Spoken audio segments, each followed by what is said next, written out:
Once again, we'll turn to John chapter 5. We've been looking at the miracles of Christ.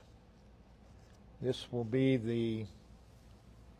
will be the fifth and sixth message on this particular miracle. We'll read verse 14. Afterward, Jesus findeth him in the temple, and said unto him, Behold, thou art made whole. Sin no more, lest the worst thing come unto thee. Jesus came to a multitude marked by weakness, disability, brokenness, ruin, and helplessness. And he did so for this one man who was an invalid for 38 years.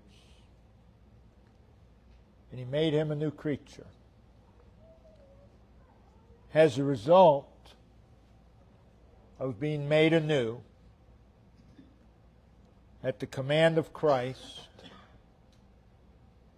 he rose from his bed, he stood, he bent over, he picked up his bed, and he walked. And there he is, as a result of the miraculous inworking of the Lord, walking and carrying his bed. But it was a Sabbath. And the Jews informed this man, made anew, that it was not lawful for him to carry his bed on the Sabbath day. This man replied, He that made me whole, the same said unto me, Take up thy bed and walk. The Jews in verse 12 wanted to know who it was that told him to carry his bed on the Sabbath. But because Jesus went away after healing this man, the man made anew did not know who it was by name who made him whole. Though he did know with absolute certainty that he was made anew. He knew that by the miraculous power of another. He said, He that made me whole. He doesn't know his name, but he knows he did not make himself whole. He that made me whole. This man, made anew, goes to the temple. And Jesus seeks him out. Verse 14, Jesus findeth him in the temple. Jesus had sought this man in the multitude of brokenness and ruin, made him anew, delivered him from that lifestyle of the multitude. Following that, we're told that Jesus found this man in the temple. Made anew by the grace and mercy of the Lord. He has gone from the lifestyle of the multitude and the porches to being in the temple. Made anew. He's in a different place. And he has an entirely different perception about life. Now in our text verse, verse 14, notice that first word, afterward. And that's our title for the message, Afterward. So Jesus seeks this man made anew. A salvation event has taken place in his life. And as marvelous as that is, it does not end there. And it doesn't for any of us. All of us that are saved. A marvelous salvation event took place. But it didn't end there. Afterward. There is an afterward. And for the truly saved individual, it's a blessed afterward. And it is an afterward that aligns with made whole. We must not miss that. It aligns with made whole. Had this man remained in one of the porches, lying on his bed, staring at the pool, and telling everybody, I've been delivered, nobody would believe him. Because his life hasn't changed. He's still there. So it's an afterward that aligns with made whole. There is a life that follows the event of salvation. And it corresponds to made whole. So we read here, afterward Jesus findeth him. Notice two things. Jesus, him. It is an afterward that involves Jesus and him. And there is an afterward following the event of salvation that involves Jesus and the saved individual. So after Jesus had made this man anew, verse 13, Jesus walked away. He did so due to the crowd of people. And he left the man not knowing who it was that made him anew. The reason Jesus left was because there would have been a large scale of miracle seeking. But he also, one of the reasons he left was to further develop this man. Again, this is not merely a random healing miracle, leaving a man in ignorance as to where the healing came from. And when Jesus saves an individual, he does not leave them to themselves. But there's an afterward. And it involves Jesus and the saved individual. Afterward, Jesus findeth him. Now this reveals Jesus' continued interest in this man. Jesus made this man whole. An amazing act of his grace and his love. And then we come to afterward. Jesus continued to have an interest in this man. He continued to have a concern for this man. He continued to display his love and his compassion for this man. Afterward, Jesus findeth him. And it's wonderful to be saved.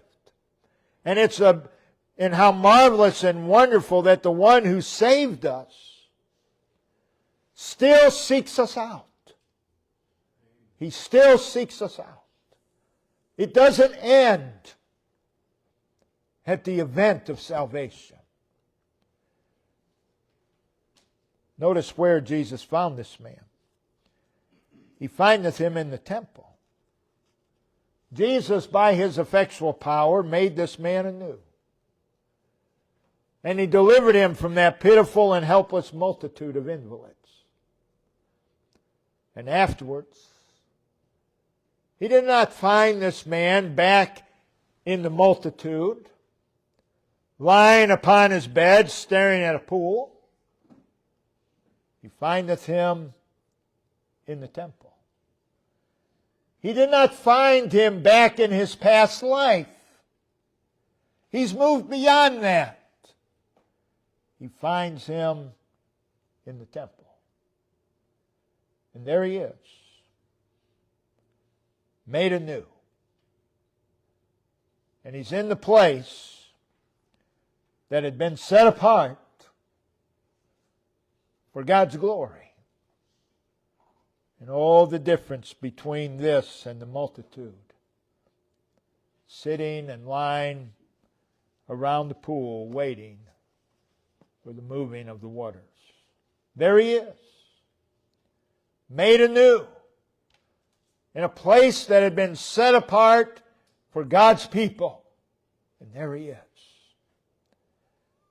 From 38 years of disability, and now he's in this place set apart for God's people. In a place set apart where one could commune with God. This man who had been in misery and woe for 38 years is now in communication with the Lord. 38 years of miserable disability. And there he is, a place set apart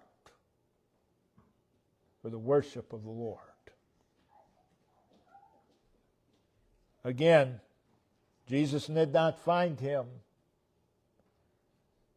in the lifestyle of his past life,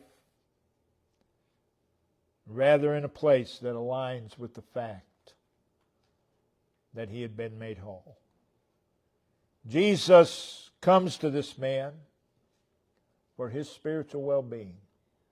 Jesus findeth him. Jesus seeks him in the best interest of this man, and with compassion toward him comes to him saying, Behold, thou art made whole. Sin no more, lest the worst thing come unto thee. So Jesus comes to this man, further revealing what had transpired in his life. Hear him say, Thou art made whole. The NASV, New American Standard Version, reads, You have become well. I'm here to tell you there's a big difference between thou art made whole and you have become well. The NIV reads, See, translating behold, you are well again.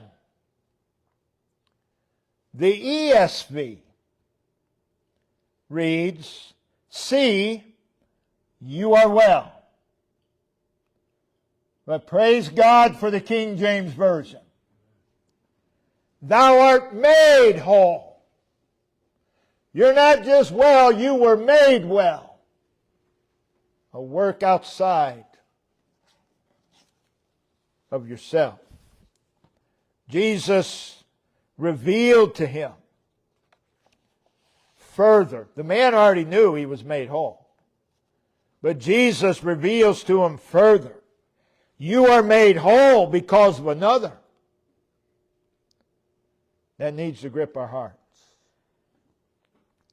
Jesus comes to this man, giving him further assurance of his wholeness. Jesus heals this man, which is a picture of salvation by grace, and then gives him the blessed assurance, Thou art made whole. There is an afterward to salvation that results in a greater assurance. It is well. It is well with my soul. Not because of anything I have done or will do, but because thou art made whole. Jesus comes to this man, further revealing himself. We see this from verse 15, when the man said it was Jesus that made me whole. Jesus comes to this man revealing that this past event of being made whole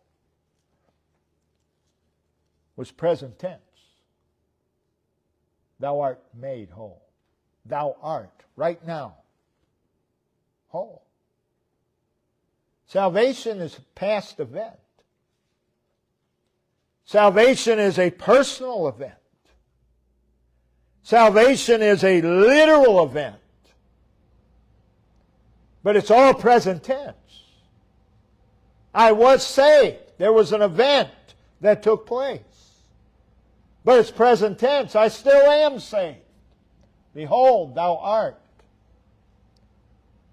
made whole. This man who for 38 years lived in a disabled and helpless state and condition could say and know right then, I have been made whole. I am whole. I am whole. I am saved. Because He saved me. So Jesus, out of love and concern for this man, comes to him and says, behold, thou art made whole. He says, behold.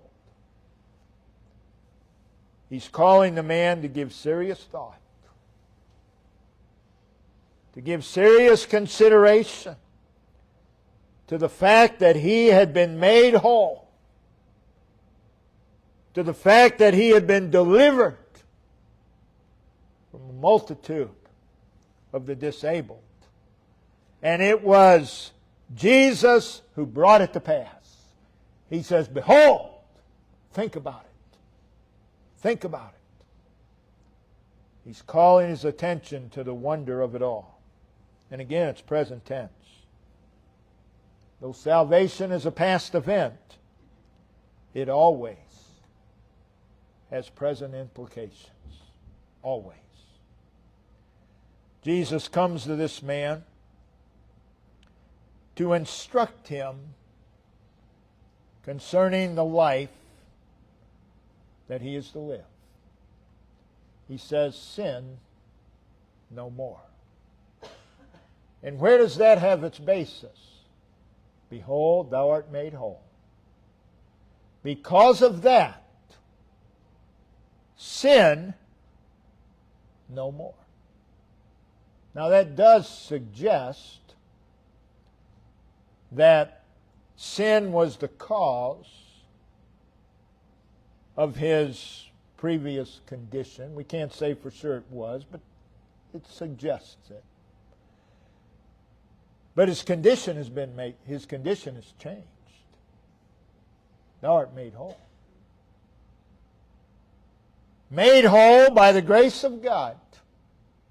Saved by the grace of God.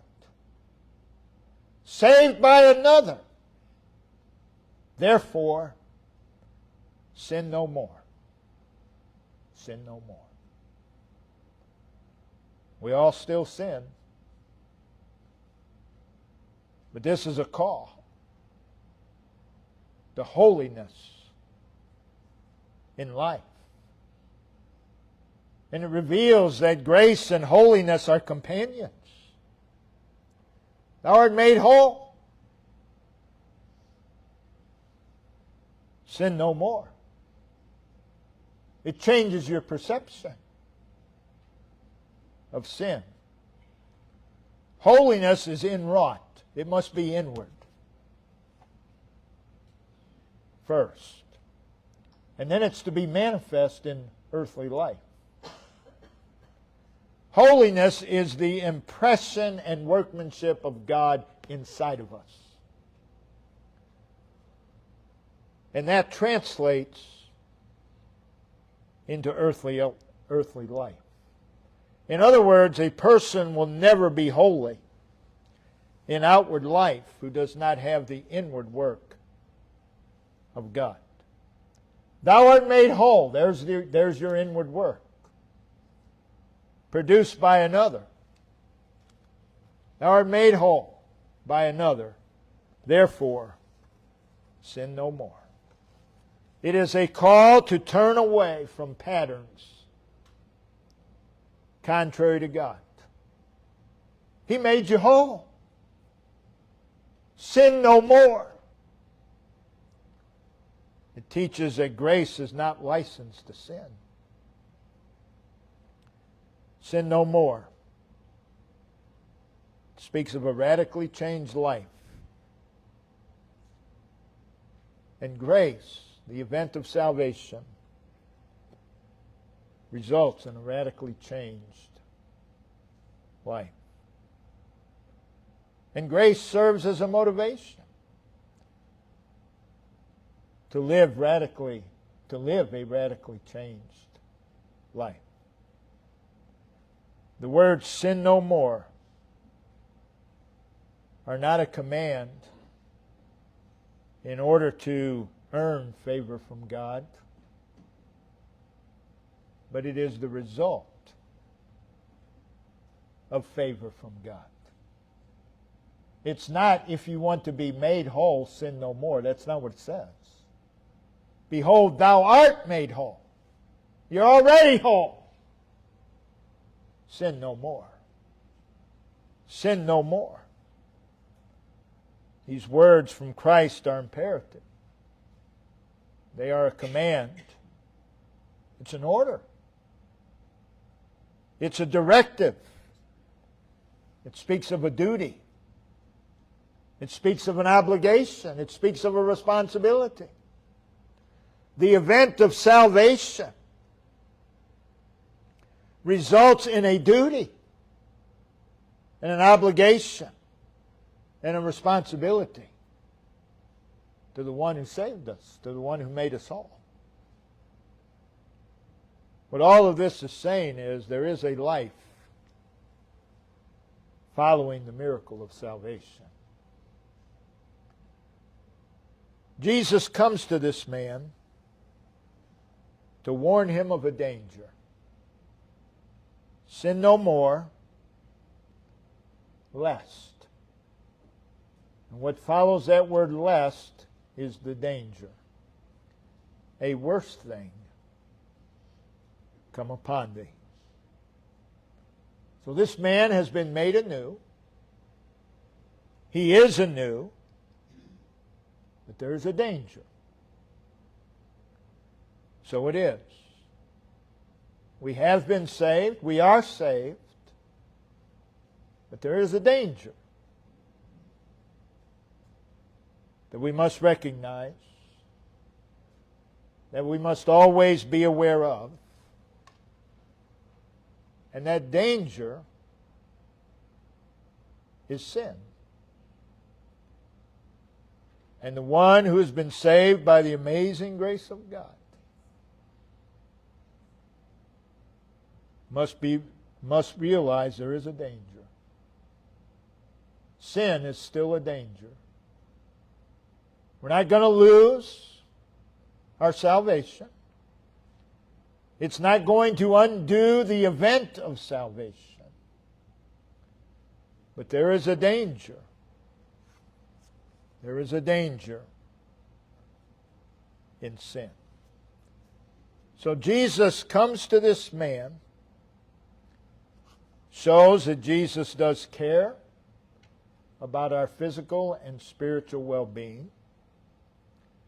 It shows that Jesus cares about our relationship with the Lord, that He cares about our character and the choices that we make, sin no more. And He cares about our future state, lest a worse thing come upon thee. So let's consider the character in danger of sin. That's what's revealed here. Sin no more, lest a worse thing come upon thee. Salvation, as we all well know, does not result in us never sinning again in this life. But it does change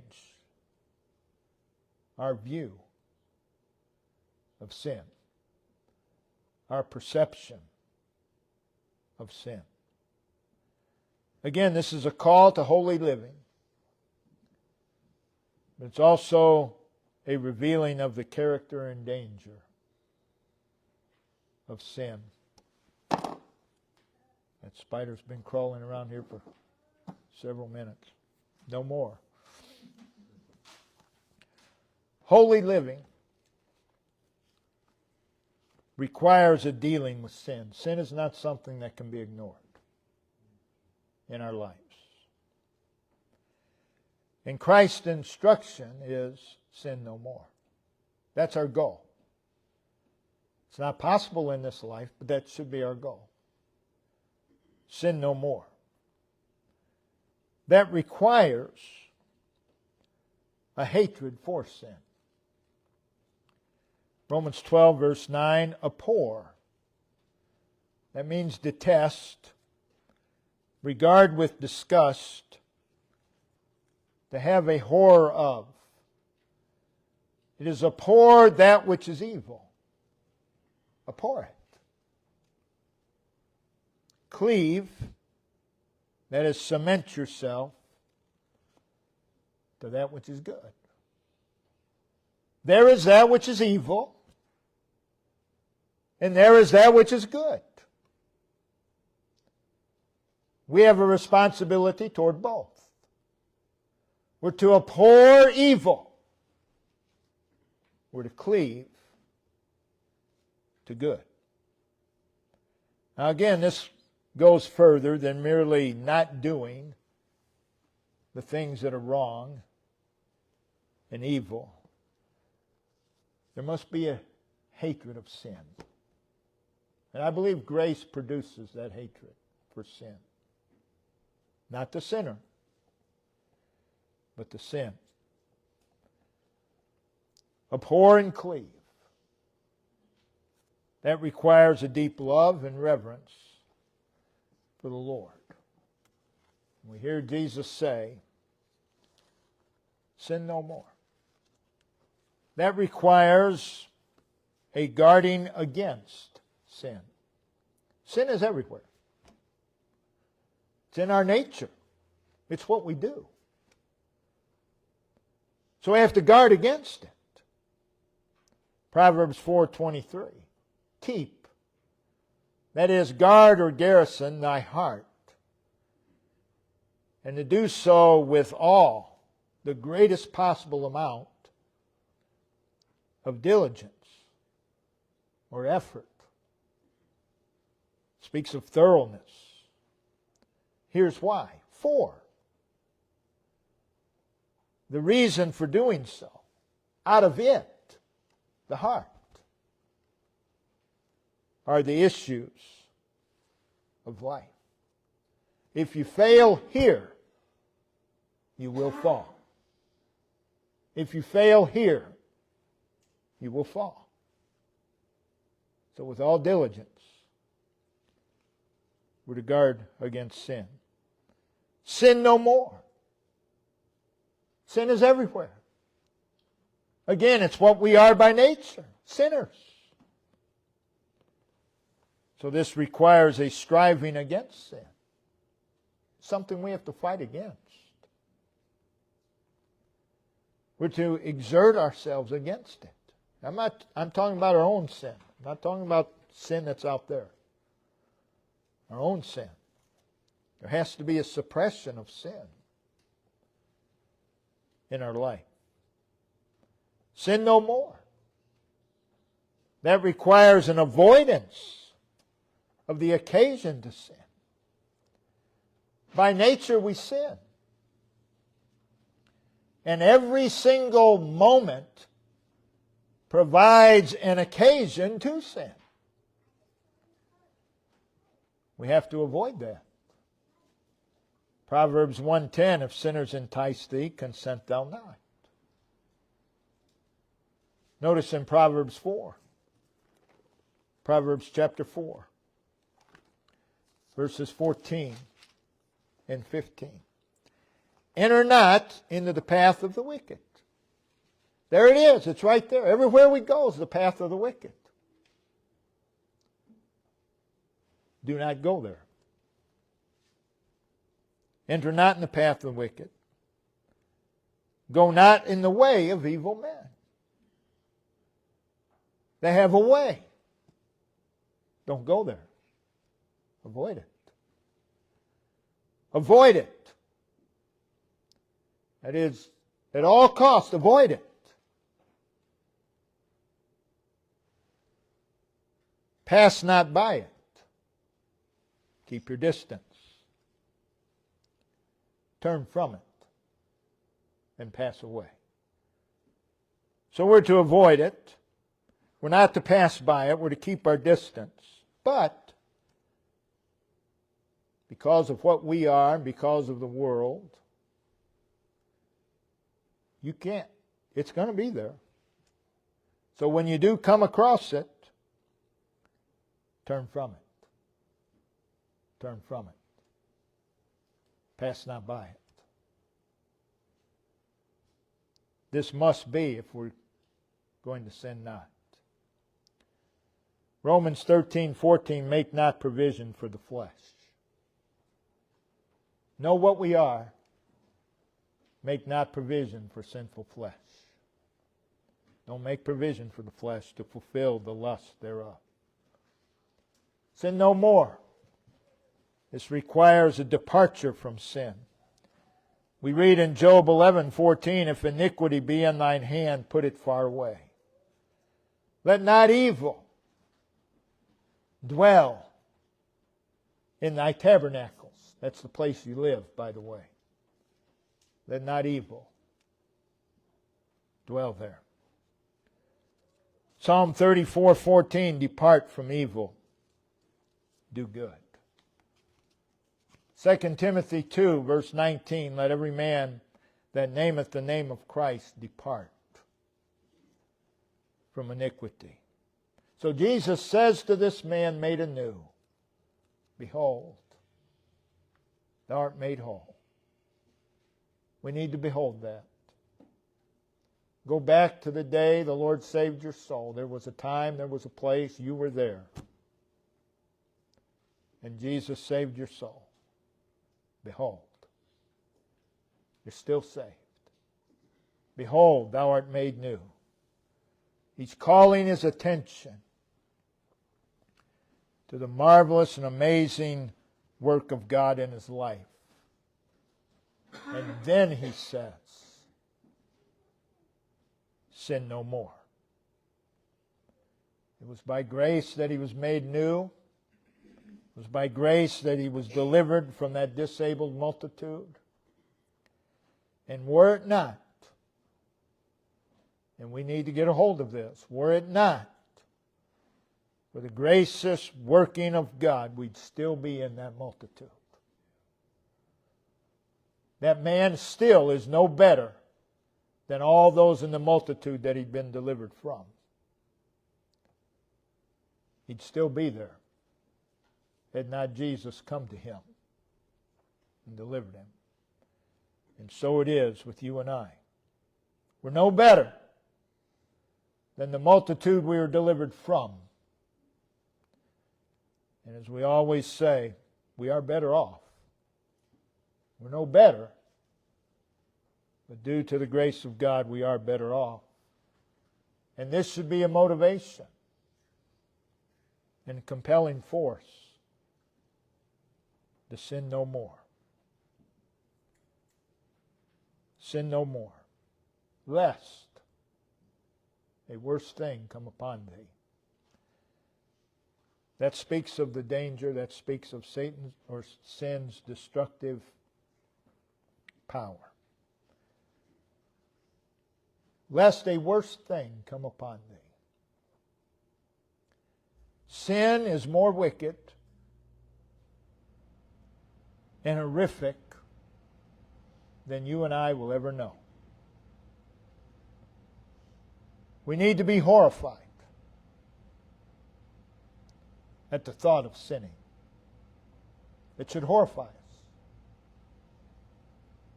There's nothing more degrading than sin. Sin brings destruction. If you could go back to the Garden of Eden and then look at this world since the fall, you will see that sin brings destruction. Sin causes devastation. It brings ruin. It results in great loss. It results in misery. We need to be horrified at the thought of sinning. Again, I'm talking about our own sin. The ravages of sin are manifested throughout the Word of God. It's disabling. Sin no more, lest the worst thing come unto thee. What's this worst thing? Well, it's something worse than 38 years of being a cripple. What's worse than 38 years of being a cripple? Sin. One sin is worse, lest a worse thing come upon thee. Sin no more. Again, this man was made whole. Not by genealogy, not by religion, not by baptism, not by church membership, not by good works, not by good intentions, not by the will of man, not by the prayers of man. It was Jesus that made this man whole. And Jesus is now calling on him to manifest such wholeness in his life. Jesus has made a difference in this man's life. And he's called upon to live the difference. And that's the calling upon every child of God. Live the difference. Jesus has made a difference. Live the difference. And in order to do that, there must be a proper perspective concerning sin. Again, a call to holiness in life. And may each one of us who's been made anew never get away from the fact I am saved and He saved me. Never get away from that. Never. And hear the call. Live a life that manifests that He's made a difference. Again, Jesus is calling this man to live a life that aligns with made whole. None of us can completely do that. It ought to be our desire. And the saved individual is called upon to live a life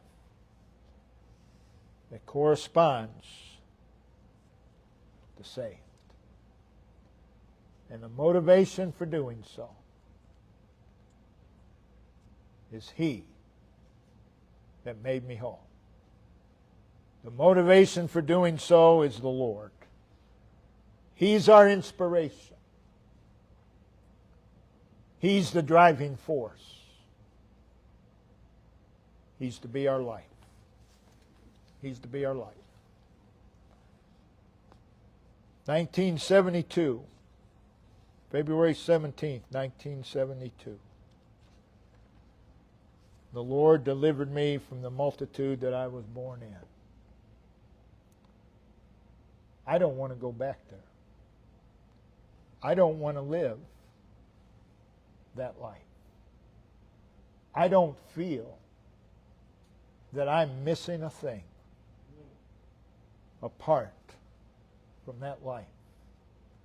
I thank God that He not only brought me out of that, but there's been an afterward.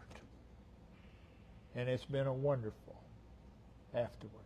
Brother Ben, you come and lead us